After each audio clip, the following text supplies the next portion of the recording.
Hello everyone. तुमचं सगळ्यांचं स्वागत आहे ग्लोबल ऑनलाईन युनिव्हर्सिटीमध्ये. तुम्हाला माहितीच आहे की आपण महाराष्ट्र सेट 2021चं प्रिपरेशन चालू केलं आहे. आपला युनिट 1 म्हणजे टीचिंग ॲप्टिट्यूड कंप्लीट झाला आहे आणि आता आपण नेक्स्ट युनिट स्टार्ट केला आहे. सिलॅबसप्रमाणे तो आहे युनिट 4 कम्युनिकेशन. संदेशवहन किंवा संचार किंवा ह्या युनिट ला इम्पोर्टन्स आहे 10 मार्काचा म्हणजे 5 क्वेशन्स एक्स्पेक्टेड आहे या युनिटमधून आणि आपण ह्याचं लेक्चर 1 कंप्लीट केलं आहे. आता आपण लेक्चर 2 स्टार्ट करूया. आता ह्या लेक्चरच्या आधी एक छोटीशी अनाउन्समेंट. तुम्हाला सगळ्यांना माहितीच आहे की महाराष्ट्र सेटसाठी 2021च्या एक्झामसाठी ग्लोबल ऑनलाईन युनिव्हर्सिटीने WhatsApp बॅचेस चालू केल्या आहेत. आता ह्या बॅचेसचं स्पेशालिटी काय आहे? तुम्हाला या बॅचेस थ्रू खूप प्रॅक्टिस दिली जाईल. जसं काय लाइक फॉर एक्झाम्पल पहिली प्रॅक्टिस असेल सगळे प्रिव्हियस इयर क्वेशन पेपर्स आहेत. म्हणजे तुम्हाला सराव होईल की कुठल्या टाइपचे क्वेशन्स येऊ शकतात, कसे ते ट्विस्ट होऊ शकतात किंवा कुठल्या टॉपिकमध्ये डायरेक्ट क्वेशन एक्स्पेक्टेड आहेत. ह्या ह्याचा थोडा तुम्हाला कळेल की पेपर सेट करण्यासाठी काय-काय कसं-कसं तुम्हाला प्रिपेअर व्हावं लागेल. तर आणि त्याची प्रॅक्टिस तर तुम्हाला मिळेल. सोल्युशन्स मिळतील पी-डी-एफ फॉर्मॅटमध्ये आणि दोन्ही लँग्वेजेसमध्ये मिळतील, मराठी आणि इंग्लिश. त्याच्याशिवाय 40 संपूर्ण अभ्यासक्रमावर आधारित टेस्ट तुमचे घेतले जातील. या टेस्टसाठी पण तुम्हाला सोल्युशन्स प्रोव्हाईड केले जातील, मराठी आणि इंग्लिशमध्ये. आता टेस्ट लिहिण्याच्या आधी डेफिनेटली तुम्हाला असं वाटेल, की बाबा आपण एकदा नोट्स वाचले पाहिजे. तर त्यासाठी ग्लोबल ऑनलाईन युनिव्हर्सिटी तुम्हाला नोट्स पण प्रोव्हाईड करत आहे आणि ते नोट्स आहेत फुल syllabus notes, unit wise, topic wise. ह्याच्या व्यतिरिक्त जर तुम्हाला असं वाटत असेल, की नोट्स आणि लेक्चर मिळून जर तुम्हाला अभ्यास करायचा असेल, तर लेक्चर्स पण अवेलेबल आहेत आणि ह्या सगळ्याची इन्क्वायरी, तुमची फीस काय आहे, कसं तुम्हाला फॅसिलिटी अवेल होतील, जर तुम्हाला काही क्वेरीज असतील. नॉर्मली फीज आहे 999 बट जर तुम्हाला व्हिडिओ लेक्चर्स हवे असतील, तर त्याची फी असेल 1999. पण जरी तुम्हाला असं काही शंका असेल, काही डाउट्स क्लिअर करायचे असतील, तर तुम्ही दिलेल्या नंबरवर कॉन्टॅक्ट करून तुमचे डाउट्स क्लॅरिफाय करू शकता. आजचं आपलं टॉपिक आहे इंटरकल्चरल कम्युनिकेशन. Intercultural okay.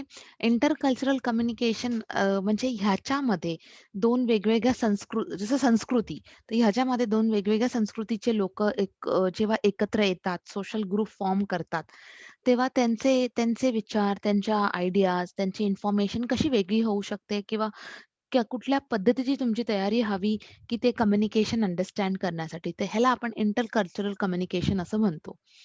आता ह्याच्यात खूप म्हणजे एक कम्युनिकेशनचं प्रोसेस किंवा त्यांचे अडथळे कसं लोकांना म्हणजे कसं लोकांबरोबर बोललं पाहिजे, कसं त्यांची विचारधारा समजून घेतली पाहिजे. ह्या सगळ्या गोष्टी इंटरकल्चरल कम्युनिकेशनमध्ये तुम्हाला शिकायला मिळतील. जसं लाइक फॉर एक्झाम्पल जर तुम्ही वेगळ्या संस्कृतीमधून आहात किंवा तुमची रिलिजन, रेस, एथिक्स हे वेगळे आहेत, तर त्याच्यावर विचारधारांचा फरक पडतो. आणि म्हणून आपण इंटरकल्चरल जसं काय आता भारत हा एक ग्लोबलाइज्ड देश मानला जातो. आपण बऱ्याचशा कल्चरबरोबर म्हणजे बऱ्याचशा दुसऱ्या देशांबरोबर डील करतो. बिझनेससाठी म्हणा किंवा आता तर सगळ्या फील्ड्समध्ये एज्युकेशनसाठी म्हणा.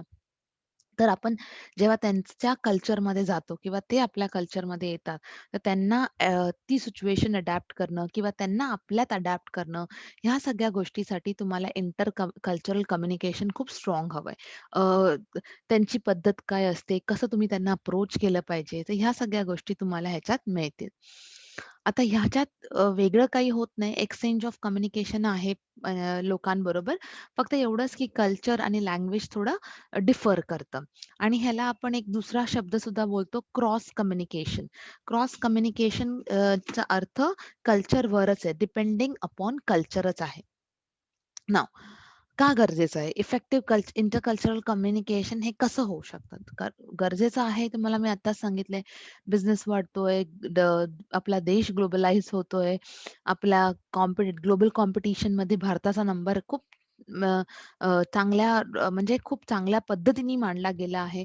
तर ह्या सगळ्यासाठी कल्चरल कम्युनिकेशन इम्पोर्टंट आहे. पण त्याला इफेक्टिव्ह कसं बनवायचं? Like for example familiarity with receivers culture म्हणजे तुम्ही ज्यांच्याबरोबर डील करता आहे, ज्यांच्याबरोबर तुम्ही ऑब्व्हियसली तुमचं बोलणं आहे किंवा तुमचे एक्सचेंज ऑफ आयडिया आहे, तर त्यांचं कल्चर काय आहे? त्यांच्या कल्चरची स्पेशालिटी काय आहे? काय त्यांच्या कल्चर्समध्ये एक्सेप्ट केलं जातं? काही गोष्टी एक्सेप्ट नाही केल्या जात? कसं तुम्ही त्यांच्या कल्चरबद्दल माहिती घेता? कसं तुमचे काही इंटरॅक्ट करता? म्हणजे कसे सोपे शब्द पिकअप करून किंवा काढून तुम्ही कसं इनिशिएट करता, कसं तुम्हाला इंटरेस्ट तुम्ही दाखवता, तुम्हाला एक दुसऱ्यांबद्दल जो आदर आहे आदर आहे, तो कसा तुम्ही व्यक्त करता आणि ॲट द एंड तुम्ही कम्युनिकेट करता म्हणजे एन्कोडिंग आणि डिकोडिंग करता. ह्या सगळ्या गोष्टी कम्युनिकेशनमध्ये कशा होतात ह्याचा अर्थ आहे इफेक्टिव्ह इंटरकल्चरल कम्युनिकेशन. म्हणजे ह्या गोष्टींवर तुम्ही लक्ष ठेवलं पाहिजे, तर तुमचा कम्युनिकेशन इफेक्टिव्ह होईल आणि बिझनेससाठी म्हणा किंवा जे काम तुम्ही करताय ते फ्रुटफुल होईल. आता ग्रुप कम्युनिकेशन जेव्हा आपण कम्युनिकेट करतो, एक सेट म्हणजे लोकांमध्ये म्हणजे एक ग्रुप दुसऱ्या ग्रुप बरोबर जसं एक कंपनीचे एम्प्लॉयी एक डिपार्टमेंटचे एम्प्लॉईज दुसऱ्या डिपार्टमेंट बरोबर असं जेव्हा कम्युनिकेशन स्टार्ट होतं, तेव्हा आपण त्यांना ग्रुप कम्युनिकेशन बोलतो. आता काय आहे फीचर्स ग्रुप कम्युनिकेशनचे? जसं एक किंवा जास्त सेंडर असतो. रिसीव्हर्स ग्रुपमध्ये असतात. एक टू वे असतं. सेंडर रिसीव्हरला, रिसीव्हर सेंडरला म्हणजे संदेश देणारा, संदेश रिसीव्ह करणारा. गोल्स सेम असतात. कॉमन गोल्स असतात ग्रुपचे. इंडिपेंडंट असतं ग्रुप. फॉर्मल किंवा इन्फॉर्मल वेमध्ये असतं. अथॉरिटी रिस्पॉन्सिबिलिटी बॅलन्स असते किंवा प्रॉपरली दिलेली असते आणि एक प्रॉपर स्ट्रक्चर मेंटेन केलं जातं. आता हा एक इम्पॉर्टंट टॉपिक आहे तुमच्या कम्युनिकेशन युनिटमध्ये जसं barriers of effective communication. Barriers म्हणजे जेव्हा तुम्ही कम्युनिकेट करता, जेव्हा तुम्ही गोष्टी सांगता किंवा जेव्हा तुम्ही आयडियाज देता, तेव्हा त्यात काही अडथळे येऊ शकतात का? हो. त्याच्यात अडथळे येऊ शकतात आणि त्या अडथळ्यांनाच आपण बोलतो, की बॅरियर्स ऑफ इफेक्टिव्ह कम्युनिकेशन. आता जसं काय सिमॅन्टिक बॅरियर्स आहे. जो आपण सिमॅन्टिक बॅरियर्स म्हणजे काय? अ, शब्दां क्लिअर शब्द हे क्लिअर नसतात. जसं काय अनेक शब्दांचा वेगवेगळा मीनिंग काढला जातो. एक्सप्रेशन्स बॅड असतात. क्लॅरिटी नसते. तुम्हाला काय बोलायचं आहे. ट्रान्सलेशन नीट होऊ शकत नाही. टेक्निकली काय जॅग्रॉन्स म्हणजे टेक्निकली गोष्टी तुम्हाला समजत नाही. ह्याला आपण सिमेंटिक बॅरियर बोलतो. आता सेंडर बॅरियर म्हणजे लाइक जर जर मी तुम्हाला एक मेसेज देत आहे, तर समजा मी एक सेल्स मॅनेजर आहे आणि माझ्याकडे एक इनोव्हेटिव्ह आयडिया आहे.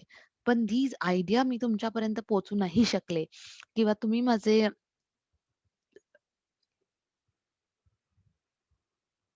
माझे बॉस आहात किंवा तुम्ही माझे टॉप लेव्हल मॅनेजमेंट आहात. पण जर मी माझी आयडिया तुम्हाला क्लिअर करू नाही शकले, ह्याचा अर्थ माझ्यामध्ये काहीतरी semantic may be language proper नाहीये. मला काय बोलायचंय ते तुम्हाला कन्वे होत नाहीये किंवा मी बोलू शकत नाहीये. तर ह्या सगळ्या अडथळ्यांना आपण सिमॅन्टिक बॅरियर म्हणून बोलतो. Encoding barrier. आता एन्कोडिंगमध्ये काय होतं, लाइक फॉर एक्झाम्पल एक प्रोसेस आहे ज्याच्यात सेंडर रिसीव्हरला मेसेज देतो आपल्या शब्दात. तर मी एक एक्झाम्पल दिलं आहे, की जर्मन स्पीकिंग स्टाफ मेंबर आहे, त्यांना इंग्लिश येत नाही. तर ते त्यांचे प्रॉब्लेम्स कसे कन्वे करतील? आता ह्याचा अर्थ काय होतं, ते कोडिंग करू शकत नाही. म्हणजे त्यांना मेसेज काय द्यायचा आहे हे कळत नाहीये. मीडियम बॅरियर आहे. मीडियम बॅरियर म्हणजे अ, एक असा बॅरियर जो मेसेज पास करतो फ्रॉम सेंडर टू रिसीव्हर. जसा एक शिक्षक आहे आणि तो खूप अपसेट आहे आणि तो एक लेटर लिहितो, एक पत्र लिहितो हेड ऑफ द डिपार्टमेंटला. इन्स्टेड ऑफ त्याला ते स्वतः जाऊन सांगणं किंवा समोरासमोर ते बोलणं जास्त इफेक्टिव्ह पडलं असेल, लेटरमध्ये तुमचे इमोशन्स कन्वे होत नाही. तुम्हाला काही बोलायचं ते होतं, बट जेवढं स्ट्राँगली तुमचे इमोशन्स कन्वे होऊ नाही शकत. आता डिकोडिंग बॅरियर. डिकोडिंग म्हणजे रिसीव्हरला जो मेसेज होतो, तो तो रिसीव्हर आपल्या स्वतःसाठी कसा इंटरप्रेट करतो. जसं काय आपण आहे लाइक फॉर एक्झाम्पल डिकोडिंगमध्ये एक प्रिन्सिपल आहे आणि ते शुअर नाहीयेत की क यंग डिपार्टमेंट हेड मीन्स म्हणजे त्यांना असं वाटतं की इट्स स्पेस्ड आउट आहे. Okay. And older principal is not sure what a young department head means when he refers to teacher as spaced out. म्हणजे ह्याच्यात बघा ह्या जो टेक्निकल टर्म आहे स्पेस्ड आउट, जसं आपण टेक्निकल जॅग्रॉन म्हटलं, तसा हा क्लिअर नाहीये शब्द, की एक्झॅक्टली त्यांना बोलायचं काय? तर अशामुळे मेसेज क्लिअर होऊ शकत नाही आणि तो होतो decoding barrier for principal. Okay. Receiver barrier म्हणजे जो रिसीव्ह करतं. आता लाइक फॉर एक्झाम्पल अ, एक एक शाळेतला मुलगा आहे आणि त्याच्या डोक्यात आधीच काहीतरी थॉट्स असतील एका मूव्हीबद्दल किंवा कशा कशा आर्टिकलबद्दल किंवा कशाबद्दल आणि जेव्हा शिक्षिका त्याला सांगते, की ते स्टेटमेंट रिपीट कर. कारण त्या शिक्षिकांनी ते स्टेटमेंट नीट ऐकलं नव्हतं किंवा ते वाक्य नीट ऐकलं नव्हतं. त्याच्यामध्ये रिसीव्हर बॅरियर म्हणजे तुमचं दुर्लक्ष असेल किंवा तुम्हाला ते तुम्ही अटेंटिव्ह नसाल, ह्या सगळ्या गोष्टींनी काय होतं, तुम्हाला तो मेसेज क्लिअर होत नाही. फीडबॅक. आता फीडबॅक मी तुम्हाला आधीच समजावलेलं आहे फीडबॅक. जेव्हा आपण सेंडर रिसीव्हरला मेसेज देतो, तर रिसीव्हरकडून काहीतरी इंडिकेशन यायला पाहिजे, की त्याला मेसेज मिळाला आहे, त्याला मेसेज कळाला आहे. त्या इंडिकेशनला आपण फीडबॅक असं म्हणतो. आता जेव्हा शिक्षिका मुलांना वर्गात शिकवतात. अ, पण शिकवता-शिकवता त्या काही प्रश्न विचारत नाही किंवा मुलांना काही प्रॅक्टिकल गोष्टी विचारत नाही. तर ह्याच्यात खूप डिफिकल्ट होतं हे समजायला, की मुलांना कितपत समजलं आहे की नाही. सो फीडबॅक बॅरियर आपणच बनवून घेतला आहे आणि आपण रिअल अंडरस्टँडिंग करूनच घेत नाहीये, की मुलांकडून मुलांना किती समजलं आहे. तर तो असतो फीडबॅक बॅरियर. फिजिकल बॅरियर जसं लाइक फॉर एक्झाम्पल आता मी तुमच्या बरोबर बोलण्यासाठी मी माईक यूज करते. मे बी कधी-कधी असं होतं बाय मिस्टेकली बोलता-बोलता आता पण एकदा बोलता-बोलता माझा हात माईकवर आलेला. तर माईक मी बोलते पण mike off some time stop होतं आणि तुम्ही जेव्हा बोलत असतात तेव्हा तुम्हाला हे लक्षात येत नाही, की बाबा आपला माईक थोडा हातावर गेलाय किंवा माईक थोडा लो झालाय, माईक थोडा ॲडजस्ट करावा लागेल. तर ह्यामुळे काय होतं, तुम्हाला काही गोष्टी मे बी मी ते बोलून गेले, पण मला असं नंतर रिअलाईज होतं हे नसेल कळालं. मी त्या गोष्टी परत रिपीट करते आणि थोडासा एक ब्लँक मे बी 1 सेकंडसाठी तो व्हिडिओ थोडा असं वाटतं की पॉज झालाय असं. असं काही नाही, पण that is all physical barriers आहे. थोडासा साउंड सिस्टममध्ये प्रॉब्लेम असेल किंवा टेक्निकल ग्लिच असेल, तर त्याला आपण बोलतो फिजिकल बॅरियर्स. आता system design. Now what is the system design? आता लाइक फॉर एक्झाम्पल म्हणजे तुमच्याकडे एक सिस्टम नाहीये. म्हणजे तुमच्याकडे कोणी प्रॉपर रिस्पॉन्सिबिलिटी, अथॉरिटी घेणारं नाहीये. सगळं कन्फ्युजन असतं.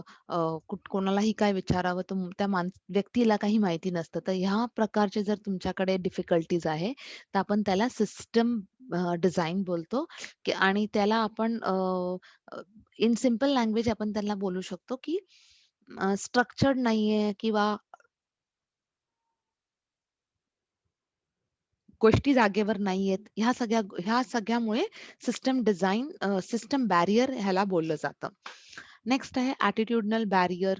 हां, स्वाभाविक म्हणजे स्वभावावर डिपेंडंट असतो. बऱ्याचशा एम्प्लॉईजला किंवा बऱ्याचशा वर्कर लोकांना मे बी थोडंसं त्यांचं बिहेवियर वेगळं असतं. एच-आर डिपार्टमेंटचं बिहेवियर वेगळं असतं. टॉप लेव्हलचं बिहेवियर वेगळं असतं. तर कदाचित असं बिहेवियरवरून मग कळतं, की एक रॉंग इम्प्रेशन आहे किंवा ॲटिट्यूडनल बॅरियर दिसून येतं तुम्हाला. आता एम्बिग्विटी ऑफ वर्ड्स. एम्बिग्विटी म्हणजे नो क्लॅरिटी. काही-काही शब्द जसं सिमिलर वाटतात, त्यांचं इंग्लिशमध्ये प्रोनाउन्सिएशन सेम असतं, पण मीनिंग डिफरंट असतं. तर अशा टाइपचे वर्ड्स तुम्ही कम्युनिकेशनमध्ये यूज नाही केले पाहिजे. आता इंडिव्हिज्युअल लिंग्विस्टिक एबिलिटी म्हणजे लँग्वेज एबिलिटी. आता हे कदाचित एक बॅरियर होऊ शकतं. जसं काय फॉर एक्झाम्पल डिपेंड तुम्ही कुठल्या लेव्हलवर आहे. एक्सपर्टाइज लेव्हलवर आहे, इंटरमिडिएट लेव्हलवर आहे की बिगिनर लेव्हलवर आहे. बिगिनर लेव्हलवाल्यांना एकदम एक्सपर्ट थिंग्स कदाचित क्लिअर नसतील किंवा तुम्ही जर इंटरमिडिएट वाल्यांना एकदम लो लेव्हल घ्याल, तर त्यांना ते खूप ईझी वाटेल. आणि जर तुम्ही एक्सपर्ट लेव्हलला एकदम डेफिनेटली एकदम लो लेव्हल घ्याल, तर त्यांना ते एकदम सोपं वाटेल. तर इट डिपेंड्स की तुमची एबिलिटी कशावर आहे आणि कुठल्या ग्रुपमध्ये तुम्ही फॉलो होता. आणि कल्चरल डिफरन्सेस जसं एक कंट्रीचा दुसऱ्या कंट्रीमध्ये एक कंट्री वरून किंवा एका कल्चरवरून जर डिफरन्सेस असतील, तर त्याला आपण कल्चरल डिफरन्स असं म्हणतो. Next is technological barrier. Technology म्हणजे टेक्नॉलॉजी. टेक्नॉलॉजिकल म्हणजे डिपेंड्स अपॉन टेक्नॉलॉजी. इंटरनेट आहे. I mean to say you have all the techno savvy जसं आपण बोलतो. ह्याच्यामध्ये सगळे जे येतात ते एक्झाम्पल्स कशामध्ये रेफर केले जातात? टेक्नॉलॉजी बॅरियरमध्ये. सायकॉलॉजिकल बॅरियर हां. Psychological barrier is sorry, it's not psychological, physiological barrier म्हणजे पर्सन्स डिस्कम्फर्ट म्हणजे मे बी हेल्थ वरून असेल किंवा हेल्थ पुअर आयसाईट असेल किंवा त्यांना डिफिकल्टी असेल स्पीकिंगसाठी किंवा हिअरिंगसाठी डिफिकल्टी असेल, तर ह्याच्यामुळे फिजिओलॉजिकल बॅरियर्स क्रिएट होऊ शकतात. ओके. आणि हे होतं आजचं आपलं lecture that is second lecture of communication. जसं आपण डिसाईड केलंय, आपण थोडा इम्पॉर्टन्स कन्सेप्टला देऊ प्रॉपरली आणि जसं आपण जुलैपासून थोडंसं प्रॅक्टिस एमसीक्यू सेशन्स करू. थोडासा तुम्हाला प्रॅक्टिस होईल एक्झाम्ससाठी वेल आणि तुमचं प्रिपरेशन डे बाय डेज मजबूत होत जाईल. So just keep watching. तुम्ही अभ्यास करत राहा, व्हिडिओज वॉच करा, इम्पॉर्टंट पॉइंट्स नोटबुकमध्ये लिहा. एक्झामच्या वेळेला खूप युजफुल होतात ह्या सगळ्या गोष्टी.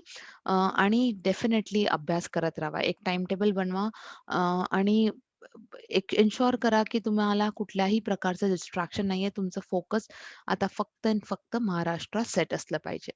Thank you everyone. See you in the next video with the next topic.